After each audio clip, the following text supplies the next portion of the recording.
Z avlodga maktub. Ey Turki Turon bolalari, mening nabiralarim, ahvolingizni ko'rib sizga maktub bitmakka qaror berdim. Ma'lumingizki, men 12 yoshimda taxtga o'ltirdim. Otamdan qolgan saltanatni ilkimda mahkam tutmakka harakat qildim.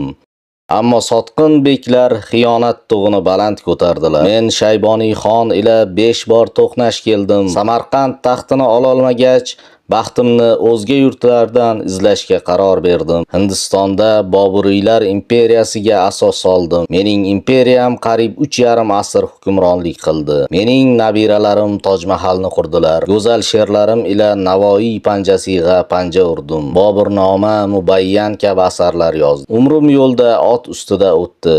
Shuning uchun bir yerdan 2 bor o'tmadim, bir yerda 2 bor o'ltirmadim. Sizchi, siz nimalar qilmoqdasiz? Mening nabiralarim, Navoiyni, bobongiz Temurbekni, ona tilingizni yilda faqat bir bor eslaysiz-da, qolgan vaqt unutadursiz. Men sizlarni tanimay qoldim. Nahotki shular mening nabiralarim, nahotki millatimning kuni ertaga sizlarga qolg'ay. Mening asl nabiralarim Jon Temur, Najmiddin, Javlon, Xurshid, Suhrob, Shahriyor, Madina, Nozima, Diyora, Nodirbek, Javohir, Abduqodir, Abbosbek va dunyoga dovruq solayotgan boshqa o'g'il-qizlarim. Ulardan o'rnak oling. Kech bo'lmasdan o'zingizni isloh qiling, yo'qsa mening nabiram emassiz. Men sizning bobongiz emasman. O'zingizni isloh qiling, mening nabiralarim. O'zingizni isloh qiling.